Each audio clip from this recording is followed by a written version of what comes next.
Hey, it's Styles from Brand Content Studios. Here's your Content Marketing Quickie for the week of September 3rd, 2019. Tired of hearing me talk about how your content needs to evoke an emotion in your audience if you expect them to take the action you want them to? No, you aren't, because I still see that 96% of corporate content is cold, sterile, safe, pleasing only to your internal legal team. Get all the traffic you want. Who cares if nobody acts on your call to action? Let's talk about the subconscious mind, the part that keeps making you dream that you're naked at work. Harvard Business School professor Gerald Zaltman says 95% of an average customer's thought process before buying happens there in the subconscious mind. And quickly. Now do you see why emotion is the gateway? Ejiofor Francis writes about 4 ways you can use cognitive neuroscience to increase your conversions. You want to do that, right? First, you want to create cognitive ease, which means your site can't be stuffed with too much info and confusing. You know, like the vast majority of brand websites most definitely are. Do you do user testing with real people to see if they can find what they're looking for, like in less than half a day? Turns out, most of us regard shopping and buying as fun. So, when it demands mental energy, people will simply go, and go somewhere else. If your site is simple and direct, those buying decisions will come faster. Second, we've got the old von Restorff effect. That means if something is distinctive amongst other items like it, it's easier to remember. So it matters where you place and how you display and drive people to your CTA buttons. Third, we have the power of social similarity. Because we're such social creatures, we get reassurance when most of us agree.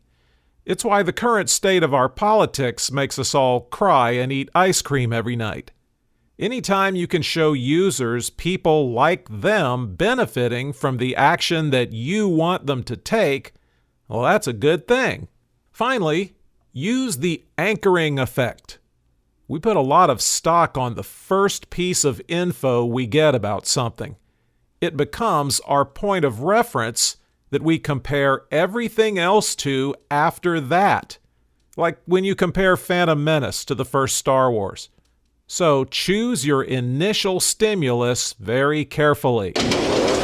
Why make content if no one out there is seeing any of it? Well, they are seeing it, and Adobe's brand content survey tells us how they're using it. Heidi Tolliver Walker sums it up for us. We're usually on our devices 8.8 hours per day. Think that's something? Gen Z and millennials, they're on these devices 11 hours a day.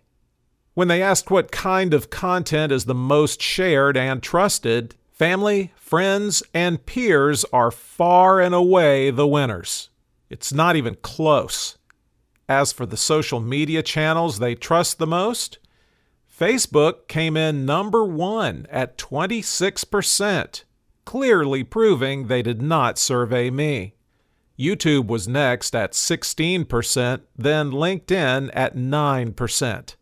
Gen Z are the only ones with a high level of trust in Snapchat. What's most important in terms of content? 32% say they want it to be accurate. 28% said informative. And 27% said simple. I think my whole communications consultancy could focus on just going in and simplifying everything, and I'd be happy, and the client would be significantly better off. Simple is awesome. Interestingly, personalized came in near the bottom at 6%, followed by beautifully designed at 4%. Here are the things about content people hate. Spam email is number 1, followed by slow page load, and irrelevant offers, which actually tied with too many pages. Again, simplification. I submit it for the industry's next buzzword pile-on. The survey found if people do get frustrated, more than half of them will leave. You need them far more than they need you. But getting back to personalization, here's the thing you can bring up and debate with coworkers at lunch. 82% would leave a brand, 82%, if that brand creeped them out with personalization. And a fourth of them say websites they've gone to have done it. Yet, 52% are fine with brands using what info they do have on them to give them relevant experiences.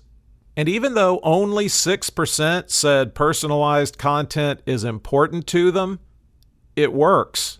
Over half are more likely to buy if content is personalized.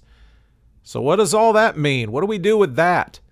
Consumers are seriously conflicted and struggling with this whole giving up of privacy to get custom experiences issue. For right now, not crossing the creepy line is a real art that should be paid attention to. I love it when brands commit themselves to video, and I love a good brand YouTube channel. But what makes me sad is when orgs aren't taking the full SEO advantage of what they're doing there. It is the number 2 search engine, so SEO should be on point.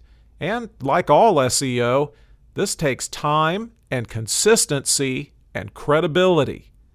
Victoria Taylor recently gave some YouTube SEO growth hacks that you can make sure you've covered. 1. Strong branding. Is your logo on all your videos? Are you sticking with your color scheme? Your YouTube channel should be able to fit right in on your website from a brand look and feel perspective. 2. Keywords in your titles, but not the keywords you wish people would use. Use keywords people actually use to look for the kind of content that you have. The two may not be the same. 3. Ask for shares. People share to help their connections and to brand and market themselves. Make that share request feel like it's for their benefit, not yours. 4. Backlink strategy. Put related video links on your blog or guest posts, and make content that other sites might be proud to post a link to. 5. Put links in your description. This encourages them to consume more content in a content journey you've laid out that makes sense. That's part of your content strategy, which you do have, right? You didn't skip, right? 6. Embed your videos. Don't just rely on the YouTube platform for discovery and sharing. 7. Do collaborations so you can leverage other audiences. 8. Keep your titles to around 50 characters so they don't get cut off in search results. People get kind of ticked when they have to click just for the pleasure of seeing the rest of your title. And 9. Use keywords in the file name. A file name of gobbledygook.mp4 is quite uninteresting, even to an algorithm. Lastly, and quickly, Chobani, the yogurt people, made Peter McGinnis their new president. Just of the yogurt stuff, not of the United States. Why am I telling you this? Because he got promoted to that after 6 years as CMO. So now, not only will he oversee marketing, he'll add on the rest, like R&D, supply chain, sustainability, and manufacturing. And he's hardly alone. In fact, he's downright trendy. Diana Pearl reports Arby's promoted their CMO, Jim Taylor, to president. They have the meats and a president that came from marketing. And when NASCAR's president stepped down, it was CMO Steve Phelps who got the job, and a CEO title. I say all that to say what we heard was probably going to happen is indeed happening. The leadership of brands and corporations are increasingly coming from the marketing side of the house. And the reason that's happening is the purview of marketing has broadened out to encompass parts of just about every part of the organization. So if you're listening to this and you're in marketing, you're sitting on top of your rocket to the top. Plus, in the case of Chobani, yogurt is good for your digestive health, which most CMOs are probably in dire need of. That's the Content Marketing Quickie for this week. Don't you want to be the person that tells your friends you're the one who discovered this podcast? That's certainly what I want for you. We'll be back next week.